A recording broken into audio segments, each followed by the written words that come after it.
She says he taught us that there is no certainty and you can have a sense of humor about this. I love that. That helps me every day. A lot of gurus have come from the West, and many of them have had scandals like Bhagwan Rajneesh or most recently Nityananda, etc. As Kumari, I was struck by how compassionate and empathetic you were to your disciples, how you never crossed any of the boundaries that you probably could have, or that other gurus had. And on the Colbert report, you said something that stuck with me, that the ethics or the limits of the false guru are stricter than that of the true guru. Can you talk about sort of the ethical approach that you had maybe to making this film, when on one hand it was, you were pretending to be something you weren't, but on the other hand you approached it with, I think, a tremendous amount of compassion and respect for the people you came in contact with? Yeah, I mean, I think I was thinking about Patanjali and whether or not he had like a big following of people and they hung on every word. If if he's the writer of the Yoga Sutra, and in a way, one of the gurus who's been around in time, through time, and I think that the idea of a guru as we know it today has been so morphed by celebrity culture. It's not odd that this place is one of the places where Yogananda came, California, the land of illusions, and LA anyway, of images and stories. And it's not odd to me that the Beatles also brought a big wave of it. Our media, the way that we've reconstructed the idea of a guru and a real teacher has been so much about sort of iconography, and then we pull them down. They're great, these great men, and then we pull them down.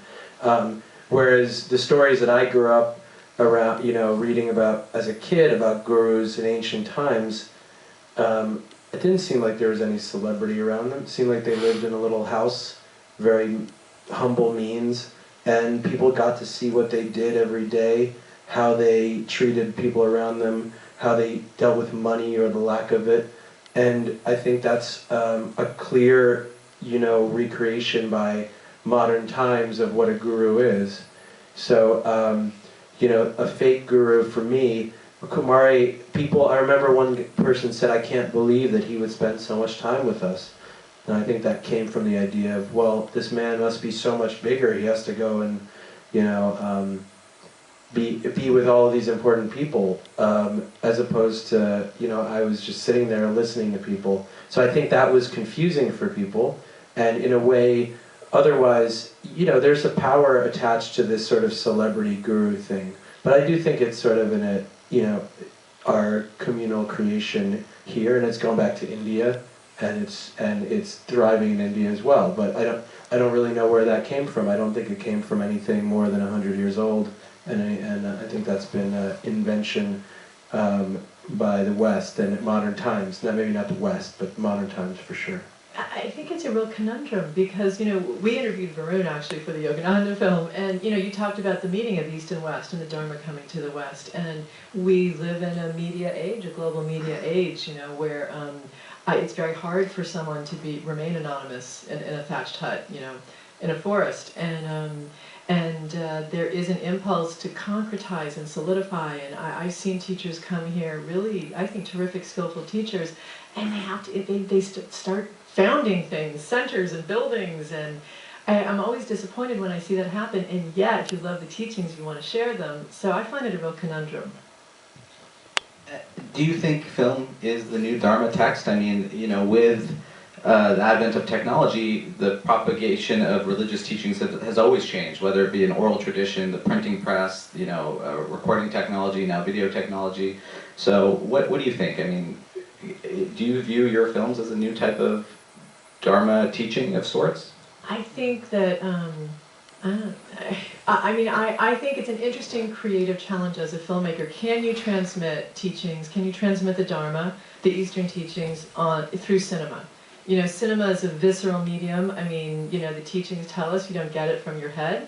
it has to bypass the head, actually, the little aha moment. So can cinema create little aha moments? I mean, I'm aspiring to that.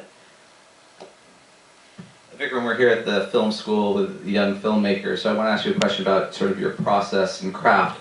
You know, you play Kumari so well. You really do. I always wanted to be a fake guru, but I could never do it as well as he did it. But the disciples are also such rich characters with their own arcs in the story themselves. How did you find this story? I mean, did you just go out and shoot it, and did you find it in the editing room, or what was your sort of methodology in terms of approaching this story as a filmmaker? Well, you know, before I went out to Arizona, I had a bit of an idea of what I wanted the story to look like, or the plot.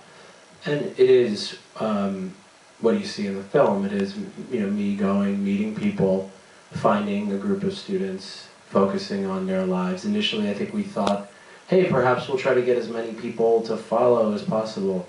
Why we didn't go that direction was because it was, you know, that's a very vague term, you know, follower. But I did come back to New York, and someone said, how many people did you get? You know, that was like one of the first questions I got. We decided to focus more on people's personal stories because I think that was always going to be the heart of the movie, and the philosophical kind of basis would be seeing how that plays out in people's lives. So we knew that. I knew that I'd meet some characters along the way, you know, New Age people and other teachers and other gurus.